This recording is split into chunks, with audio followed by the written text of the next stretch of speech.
Hello friends, Jennifer Pearson here, Thistle Gypsy, with another deck review.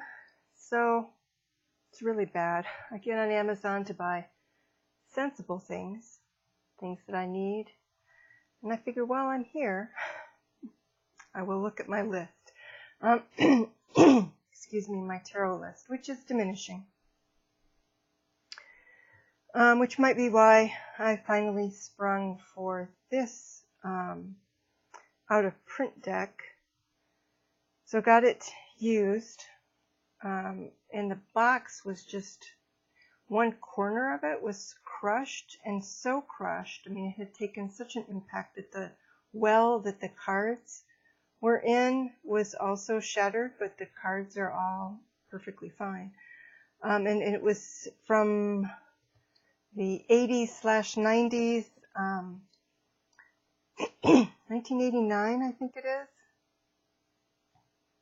Yep, 1989, through the Aquarian Press, which is part of Thorson's publishing group in England, or was at that time. So I've been wanting a Norse or Viking themed, and I don't know why I do this to myself, because mythology based decks often don't work very well for me, but some do, and I was just curious, if nothing else for educational purposes, having a deck will make me more likely to get more familiar with the mythology, even if in the end I let the deck go. But so I've been thinking about this for quite a while. There was a couple of years ago, there was a Viking Oracle or something along those lines that came out, and I got it for my brother and thought about it for myself, and then I decided, not because it focused too much in the pictures on like the rune symbols, which I'm not even familiar with, and it didn't give enough scenes to back it up. So I decided not to do that. And then this year, too, I don't know if they were Norse or Viking. I think they were both Norse. I think one might have been an oracle and one might have been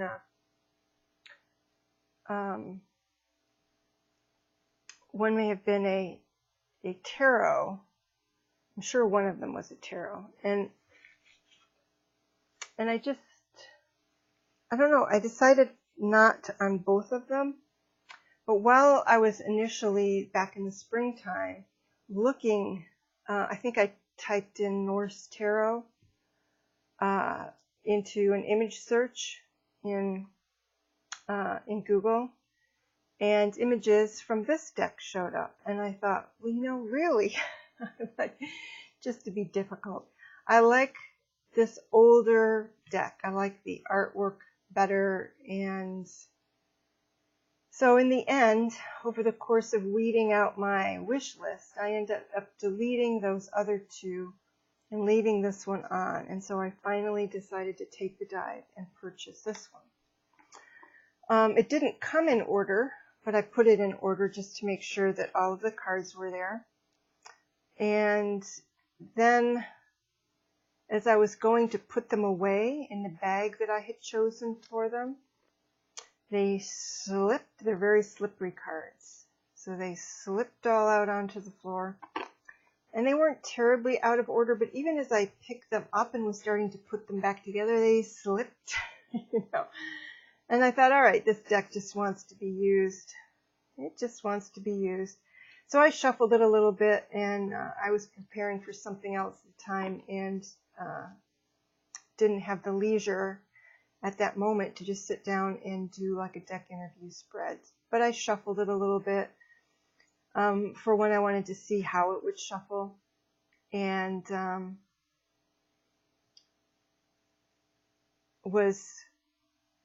it's so-so. Cardstock is good. Cardstock is a little bit stiff for my my weak hands, but after I did it a few times, I was getting a better riffle shuffle out of it. And I am pleased that I got it. When I did a, kind of a last look before purchasing of the images on Amazon, I was started to hem and haw again. And then I thought, no, just get it. Just get it. And, it's like give the deck a chance. There were like a couple of images that really were sort of putting me off. And I thought, well, I need to look at the guidebook and see what those images are about. And then go from there.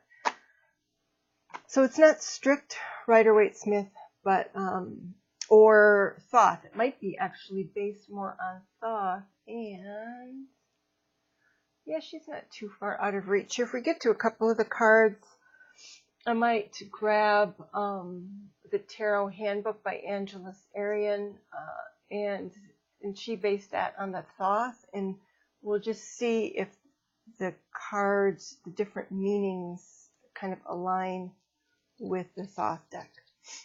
The book does claim, I just kind of looked at the intro slightly, just kind of skimmed it, and the book was claiming that you could, that if you got to know this deck, you could know, you could easily read others, etc. And this does, to me, make some changes, but I like them. So one thing I'm going to point out is you see the different coloring that's in different areas of the borders. So you see there's kind of a yellow, and then there's more of like a beige or pale brown. That varies from card to card. And I'm assuming that that was their attempt at, let's see, it's completely different from card to card. Their attempt at making it look like an antique illuminated manuscript or something. And it's a little problematic. So I'm just going to show you the cards relatively quickly.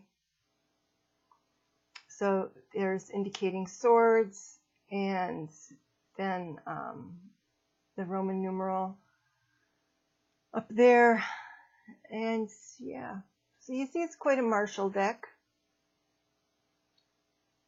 It's a manly kind of a deck. I don't feel like it's solely a manly kind of a deck, but I do see it as being a fire sign, very Aries kind of a deck. Discs represented by that symbol. Look at that beautiful disc. I'm not sure if they're supposed to be like wolves, or they're so knotted. Are you going to focus for me? I'm not that close. Yep, they're so knotted it's hard to find where the head is. I think it is dogs or wolves. I see a head. So the turquoise part is the bodies.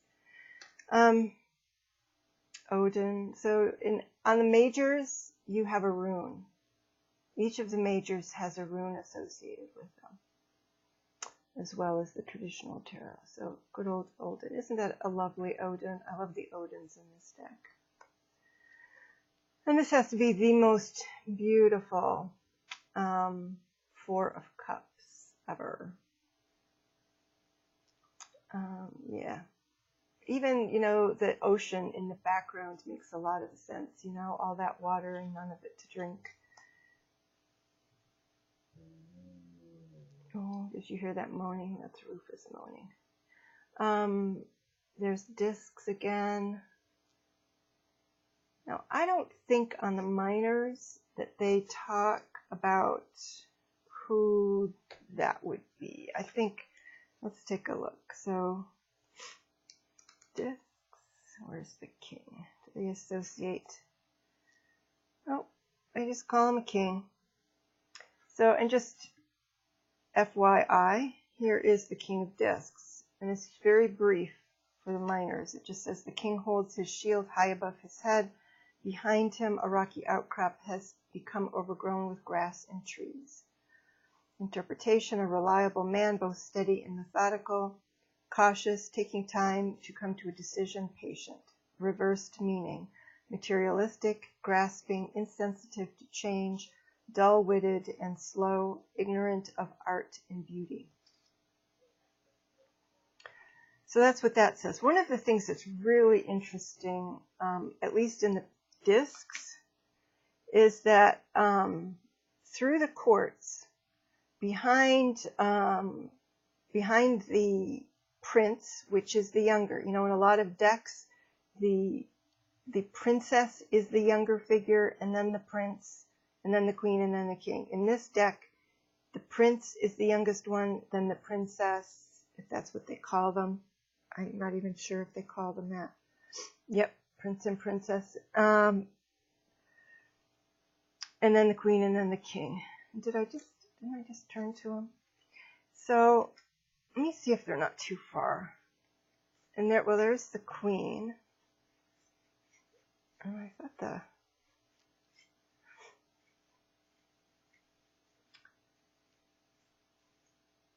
where'd you go? There he is. So what I wanted you to notice on these cards as I look for the princess is the stones around them. I might not find the princess here very quickly. And so in the prince here, you see you've got this little stone structure here in the Prince of Discs. And then in, there she is. In the Princess of Discs, who seems to be asking, what am I supposed to do with this shield? You see what she has in the background. She's got a whole set of a standing stone circle. The Queen of Discs is completely ensconced in stone, as well as having some standing stones in the back. And then the King, this, what do they call, I think in geology they call this an uplift. When the lines are up like this, and it can be whole mountain ranges like this, but something forced a whole layer up like this. And to me, that kind of speaks to kind of the force of this king, the force that he can bring to bear, the strength that he can bring to bear to raise that. And of course, also the healing aspect after a disruption. So, there are things to really like in these cards in terms of the meanings. So I'll put Miss Queen there. Why she would have a bird on her shield, I don't know.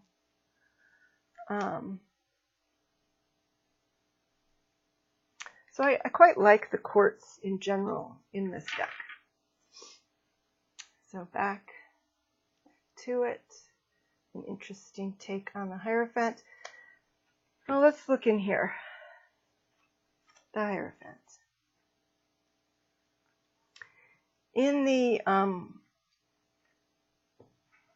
majors, where'd it go? You have this. You have black and white with embellishments here. And it says the High Priest, and it gives some rather traditional interpretations. It gives a little bit about the rune. And then it gives a fairly beefy bit about the person depicted. So you're not left wondering who on earth this is. You get quite a bit of background. While keeping, I thought that was probably a bore, but I wasn't 100% sure, and it's confirmed in the book.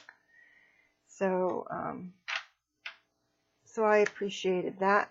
But on the, as we just noted on the minors, it doesn't. And I love this as a battle between minds. So to me, this is a completely different take on the Two of Swords from a Rider-Waite-Smith. Let me see if I can grab that Angelus Arian book and look at the Two of Swords in the Thoth system. And I think she goes 2s, 3s, 4s. Aces, yep. No? No. So, but where's the Two of Swords? Two of Swords is peace in the Thoth. So, I mean, it's a peaceful scene, but I'm not sure that peace quite works. All right, so let's just continue. An interesting take on the Three of Swords. And you have to watch where people's hands are in this deck, you know, so obviously she is not wanting him to leave. And it looks as though with this guy here, like he's got this young man's hand pinned against him. This, I think, is the adult's hand, but I think he has his elbow kind of pinned, or he's grabbed his hand, and it's like, no, you're leaving. Regardless of what your hormones tell you, you're leaving. So this is our Fool, which is Baldur, who shows up. So for those of you who know anything about Norse mythology, and I didn't, but I just again, skimming through the guidebook, this is, in some ways, his journey, in the sense that Baldur is the Fool, and then death is Baldur's death. The devil is Loki's punishment for his part in Baldur's death. And then both judgment and the world are related to his story. So there you go. But he's not in every major arcana that I could see. So in the book, it says something about celebrating a new child. These people do not look like they're celebrating. Or at least only in the most, what do they have on their hands? Well, maybe they're just lines. You know, it's a pretty sober celebration. They are raising their cups in any case. I love that there's a loom back here, and yeah, it just amused me. And this was one of the things I thought, God, everybody looks like they're so sober. It looks like kind of a, you know, nobody's capable of smiling in this deck. But in the end, when I got it, it doesn't bother me that much. Oh, and look at the hands. Look at the hands. You see how the old man has his hand on the younger man's shoulder, and the man has his hand on the shoulder of the woman, kind of creating a circle there. So there we go with the wands, the traditional 5. I love the sun card as a person, bringing light, radiance, kind of like Amaterasu, however you pronounce that, the Japanese goddess. This is an interesting 8 or 9 of swords, in that she's got all of these swords and only one is broken, but she seems really torn up about it. See, so let's look at that. I'm curious if maybe there's something I'm missing here. So this is going to be a longer video than I initially intended, because I just have to stop and look.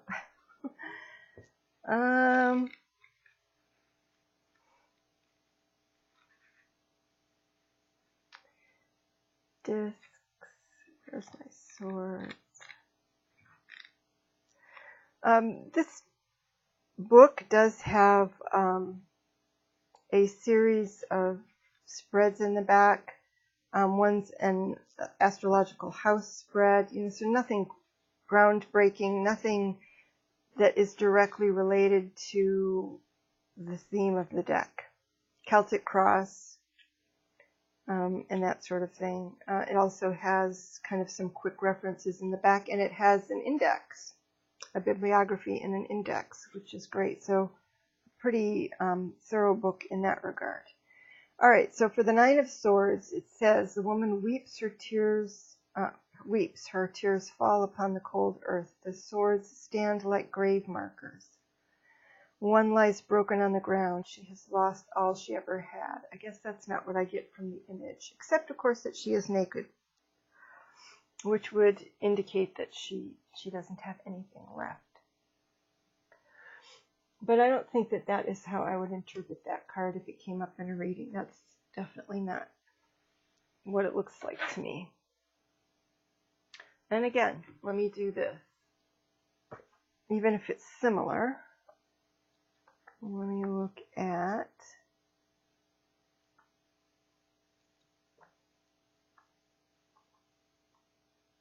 there's the swords.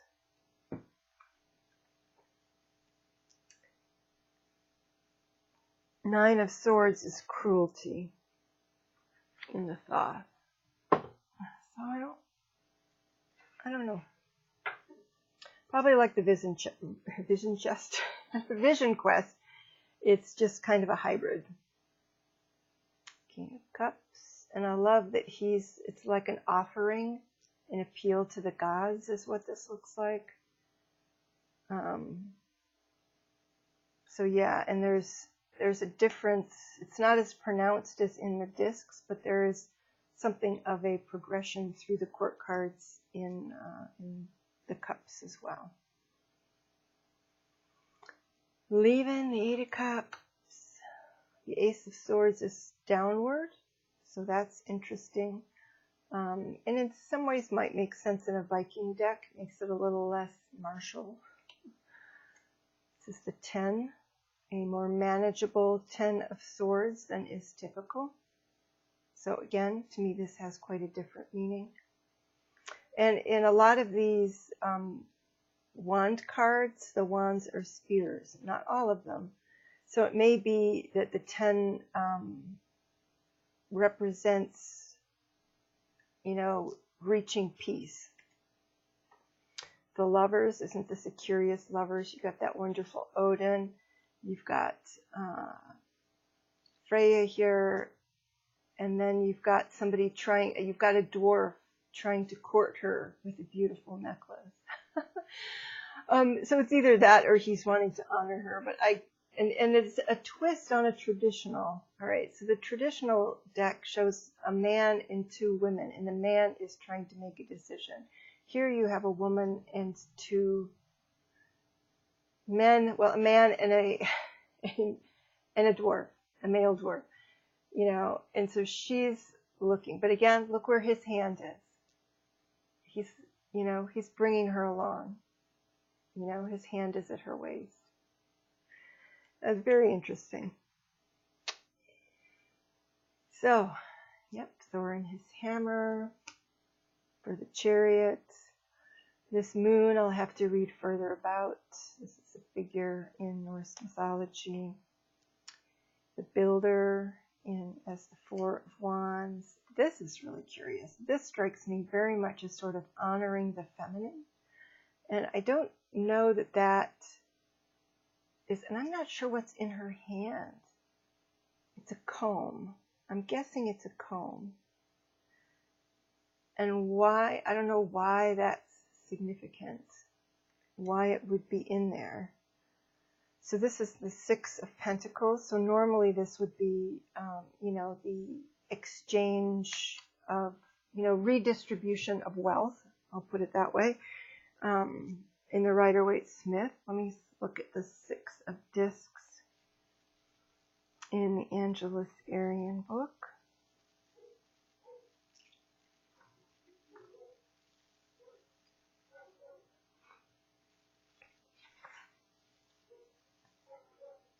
Success.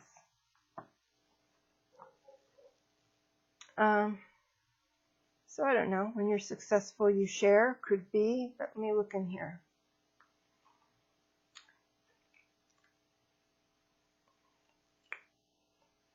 The Six of Discs. The woman sits combing her hair, so that is a comb, when her husband surprises her with a gift of a golden necklace. He has had success in his trade, so that's hearkening back to the Thoth, and shares his good fortune with his wife. So there you go. And I really like that. I mean, again, it strikes me as kind of honoring the feminine. So here's our Queen of Cups. And all of the queens have a great sense of power and authority. There's the World card with Balder Reborn. The Tower. And it's interesting because people seem to be falling, I don't know if they're falling from the heavens. They're certainly falling from the broken rainbow. I'll have to read about that. I love this, the fantasy aspect of this. His hand is really strange there, or maybe that's just his hand resting on the stone. You've got the sleeping dragon up here.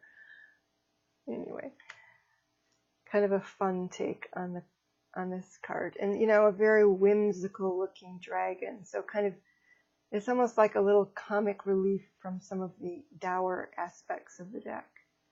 This is an interesting 2 of discs because the discs are plates. You know, she's serving them, so she's having, you know, what she's managing here is having to provide for both the children and the elderly in her community. So that's really cool. And actually very timely in, you know, in this day and age where people do live to an age where it's not uncommon for people to be taking care of their parents in their old age. 3 of discs, so this is a little bit more like the 6 of discs in a Rider-Waite-Smith. 6 of Pentacles, so what are the symbols they've got on here? A cross, looks like a blade, I'm not sure what the other one is. But yeah, symbol of commerce, exchanges, giving, being involved in the community. And then it's the 4 of discs. So normally we would see the 3 of Pentacles as the cooperation card. And here it's the 4 of Pentacles that's cooperation. And I'm going to switch over one more time and look at the 4 of discs. Does she have a quick reference back here? But I can't read it.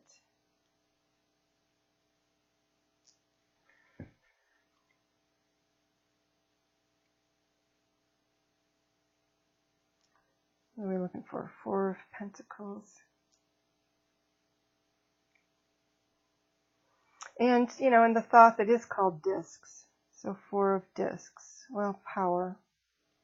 I don't really see this as power. I see this as more like the 3 of Pentacles. 8. Is it the 9? It's the 9 of Cups. Kind of a Rider-Waite-Smithy 9 of Cups. 10 of discs, such a beautiful card. But just about this one person's, you know, it's really a card of retirement. When I looked in the book, it's a card of having everything you need and not needing to venture forth onto those seas and risk the dangers of those seas any longer. Really intimidating 9 of Wands. It's like, it's not just me. We're all the way back on the hillsides. You know, if you get past me, there's more coming. So there's this card, and I think it's the 6 maybe of Wands. And well, no, not the 6. There's another card that just speaks to me of unity. You know, of really powerful unity. It's like, to me, this says, you will not succeed against us. Because we are everywhere. We are not giving up. We are in alignment here. Prince of Wands. And you can see how young these princes look. Very adolescent. Love the Princess of Wands. It's like she's exploring a cavern here. The 10 of Cups, kind of toasting the matriarch and patriarch. Beautiful Prince of Cups, relieved of the fish, which the fish just, I never quite get the fish, so it kind of irks me. So I'm glad to not have a fish. But very beautiful card. Definitely the 7 of Wands is courage. Traditional courage. Eight of Swords is a little different because this is not all in his mind. He is definitely in trouble right there. So again, I'm going to look at the Thoth, but I am getting the impression that this is more Thoth-based.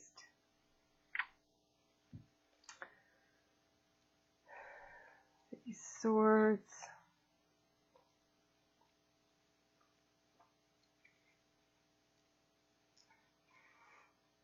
Yeah, the Eight of Swords is, well,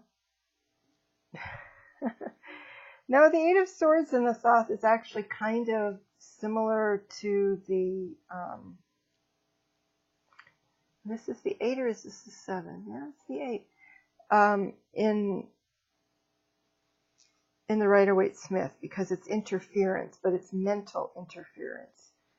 And this is not. This is, you're trapped. To me, this is, no choice but surrender card, and asking for mercy. A funny 7 of Cups beset by these dwarves in the night. It's like, here, I have this for you. So the dwarves are playing a really interesting role between this and sort of temptation, and then in the gosh, what was that card that had Odin and Freya in them? The High Priestess,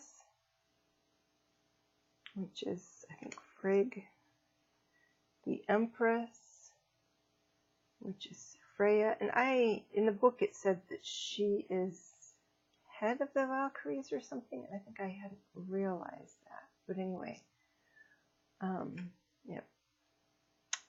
The Emperor, and I can't remember, Tyr, I think, Tyr, or Tyr, is who that is. That's a pretty, that's a nastier looking emperor than I think I've ever seen in a deck, in terms of just, being drained of all, anything that just isn't ornery.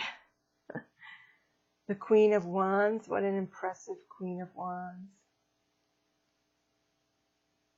It's just like, don't cross me, or I will scorch your land. Just don't cross me. King of Wands. Judgment. So I like that this, I could go by, if I read the, what's in the guidebook, I could go by the spiritual things going on here. But it also just looks like reunion, So cool. Really interesting 6 of Swords, where you've got these people sitting up there. And then this person who, his sword is a little bit hidden under his cloak, but it's essentially like a rescue, maybe a prisoner exchange sort of a situation there. And who's happy? Who's happy in Norsedom? It's the craftsman. The craftsman is like the only smiling person in the deck. So it's hard work. Hard work is what makes you happy. 9 of Pentacles. There's also, anybody who likes beaches, there's a lot of beaches. Really beautiful Ace of Wands. A much more ornate and interesting Ace of Wands than I think I've probably ever seen. Pretty traditional 2 of Wands. Lovely chalice for the Ace of Cups. The 7 of Discs. And I like, when I looked at this, I kind of had my own interpretation, but I liked the interpretation in the book too. So a lot of these are likely to have kind of more than one interpretation. Easily more than one interpretation for me, which I like. There's the Star. 6 of Wands. So, you know, definitely different than honoring a single person. So maybe this is the other unity card.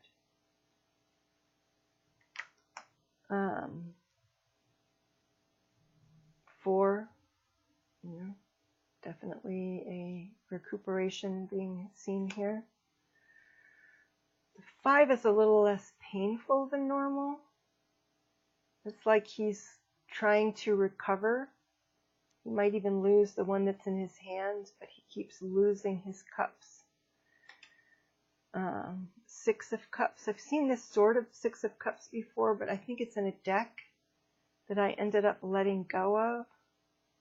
Possibly, because I'm not remembering exactly which one it is. But in the other one, well, maybe not. Maybe it's in the Gaian Tarot.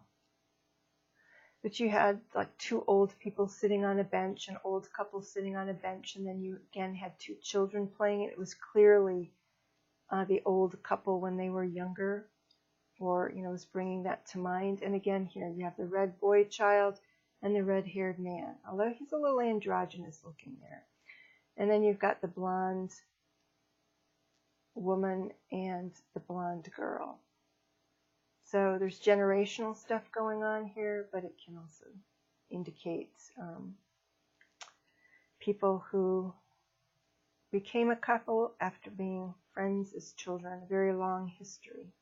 So this is another one of the cards that just looks so extreme. This is the Devil card.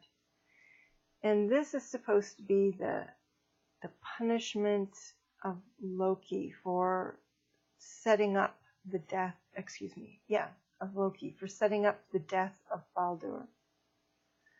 Is that he is chained, and this, though you can't see it here, the serpent is also bound to this limb and is dripping venom onto Loki. And this venom is supposed to be like dripping acid onto him. And this is his wife, Loki's wife, who does what she can to catch all of the drips. So this is like a Prometheus, or is it Sisyphus, who's, you know, like constantly rolling the thing up the, anyway. So some really ugly codependence going on here. So she's catching the drips, but every now and then she has to empty her bowl, and when she does, his struggles from the pain of the drips are earthquakes. It's really interesting. Anyway, so I can handle it now, even though it's just a really, I don't know, that this picture just gets to me. I think I just have problems with suffering. I have problems with overt, you know, images of suffering. It's probably my Virgo moon. Not that anybody else likes this sort of thing, but I think there's just more sensitivity there than probably needs to be. Queen of Swords. What a great Queen of Swords. 3 of Wands, where the 3 wands are the masts. And it's interesting here because in this, they're clearly disembarking. So the 2 is making the plans to leave. And again, this is the Viking Tarot, right? So plotting their course across the ocean, and the 3 is when they arrive. Temperance is totally different, and it's just totally different. This is actually supposed to be the goddess Hel, and this is somebody whose name I don't recall, who is going, or has gone, looks like he's returning now, to visit Hel to negotiate the return from the dead of Baldur. So essentially the temperance, the 2 things being, you know, is death and life. Death and life. And there's a kind of, but she does have mercy. So the temperance could mean something like mercy. So, yeah, I looked at that and I said, oh my God, what is that? But I didn't see this card. There aren't that many images online, and so I didn't see this card. But yes, totally different. Beautiful Princess of Cups. Very spiritual looking. The Hanged Man. Odin hanging from the World Tree. Death. Again, this figure looks kind of feminine. That's Balder. And everybody, like, how did this happen? Because he's supposed to be, he can't be harmed. So he's got a, I don't know if you call it, it isn't blessing, but anyway, he's not supposed to be able to be harmed. And Loki figures out a way to harm him and kill him. And so everybody is shocked and grieving because he was much beloved. Strength. This is Tyr, the guy who also appears in the Emperor card. Binding, and I can't remember what destructive wolf that was let loose. Princess of Swords, another fantastic card. I feel like she's signaling. So it kind of has the messages aspect and to me the mental aspect, kind of signaling to the troops. They went this away. They went that away. For Vikings, a very suitable, what is that, 8? I should have just looked at the picture. Clearly, it's the 8 of Wands, rowing together, pulling together toward a goal. Beautiful 2 of Cups. Again, you know, she has both of her hands on her cups, and he has his hand around her shoulder. And, you know, it depends on who you are. You could say a possessive gesture or a protective gesture. Justice, again, this is one of the gods. I didn't read too much about this.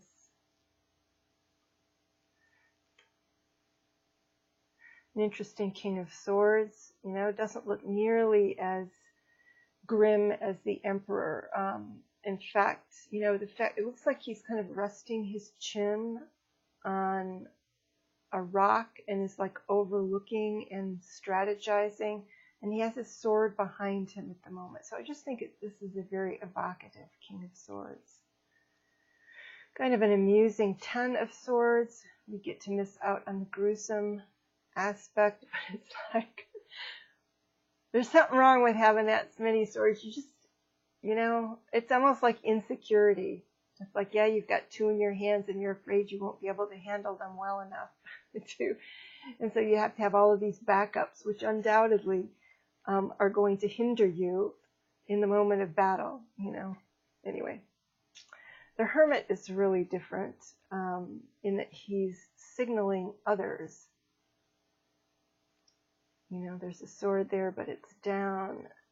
And I can't remember, this is like a call to a promised land. I'll look at it in just a second. We've only got a couple more cards. This is the Norns.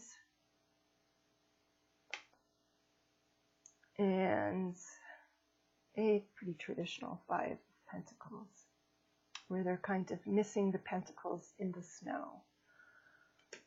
And I think the snow there could represent their difficulties. Not being able to see what resources are right in front of you. So what happened to it? So let me see what, I can't remember again. So I'm really happy with this purchase. And I'm not going to do, well, it's 44 minutes anyway. What's another 15 minutes, huh? Maybe I will go ahead and just do the, what is it, 6 cards interview here.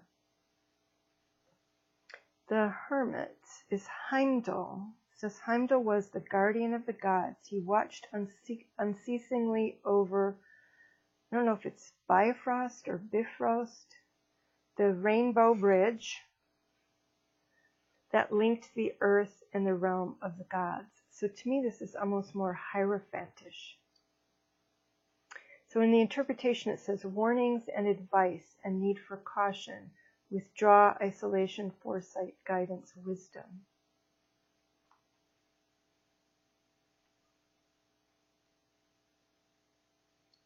And it goes more into, this is, all right, so this is his trumpet. To help him further in his tasks, the gods gave him 2 wonderful gifts. The first was a fine sword, this sword down here. And the second, the trumpet, Gjallarhorn, upon which he was to sound a warning if ever the enemies of the gods ventured to approach their home Asgard. So interesting, I like it.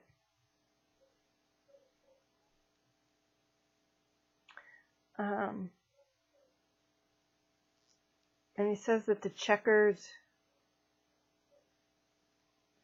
robe, it says he is clothed in white. So you can see the white here. But his cloak is checked in red, symbolizing the power of controlled fire. So yeah, let's ask some questions of this slippery deck. So the first is, and let me give one riffle, and then we'll do the first. So that was not a bad riffle. Well, it's not a great riffle, but it's not a bad riffle.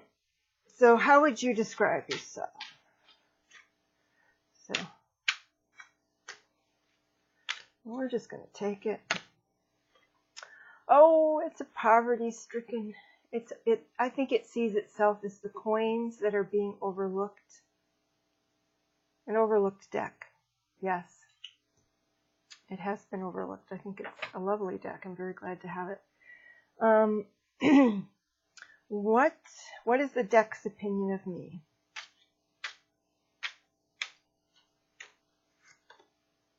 Oh my God. I'm not sure if I'm the wolf or if I'm Tyr. But I assume, my voice, sorry about that. I'll have to think on this one. So while, well, of course, I do wrestle with dogs. I guess I should take it literally. You know, this is what I do. Hopefully I won't have the fate of Tyr, because what happens, and what you're seeing right here, is that he gets his hand bitten off. So let this not be any sort of foreshadowing. But yeah, in his wrestling of dogs, or this one wolf, which is not a typical wolf. He is the product of Loki and somebody having sex, and you get this destructive wolf. So what an interesting card to come up for me. All right, so this, and you know, kind of just let it not be true. Let it not be too literally true. All right, so what is one thing you ask of me? So this is something that the deck is asking of me. Ace of Pentacles.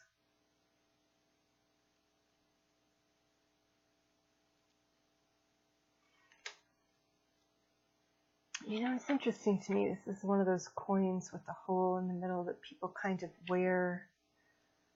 I mean, I think it's kind of saying to, I don't know if it's saying to treasure or value it, or to use it.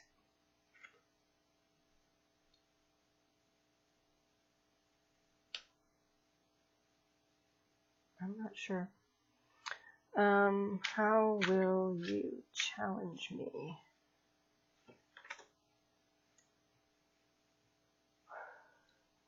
Another one that's like, I don't know, because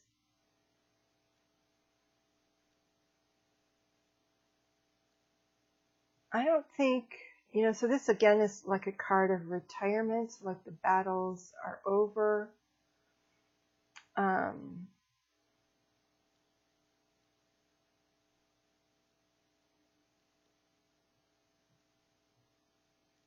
Yeah, I don't know.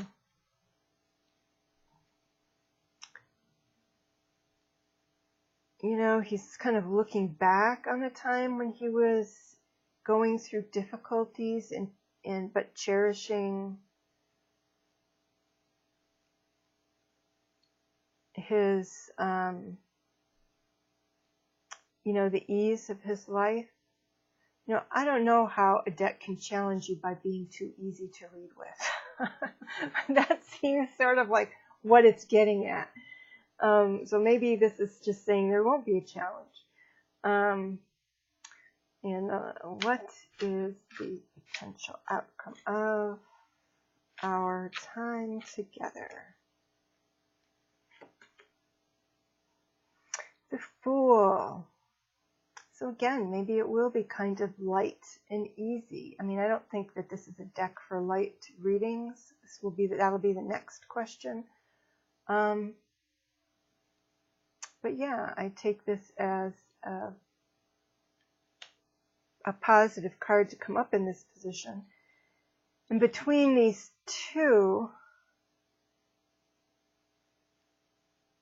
because certainly the Fool is also about risk in trying different things. And with this coming up and him looking over the past, I'm wondering if this deck would work for past life readings.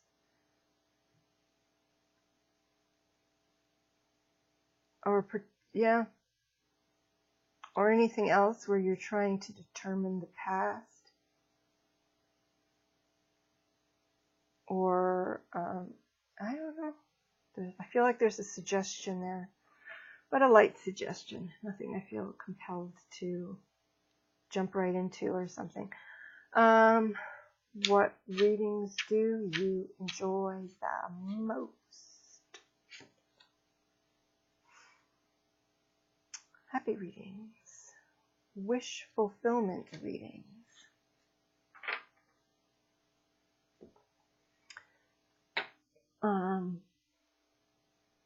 I mean, it could also be community readings or readings for other people, because it's interesting that graphically it kind of makes a zigzag and then up and then over. It's like, let me see what it says here. Oh, and I turned right to it. 9 of Cups. A happy man. He is content with the material aspects of life and wants for friends to join him and share his hospitality. So it is kind of a community. So, readings, I think it's readings for others, as opposed to just readings for myself or keeping it as a personal deck or something.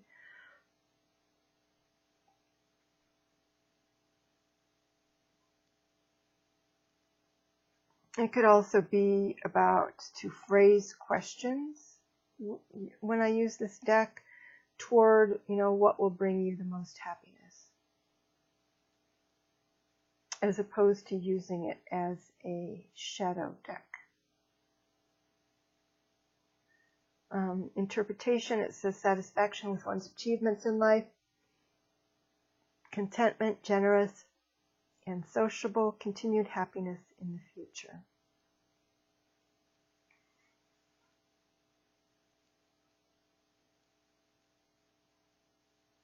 I'm going to read the reverse meaning too, because, when we read for people, they're usually not in a really good space. So let's see. It says self-satisfied and self-indulgent, complacent, reluctant to see the faults of others,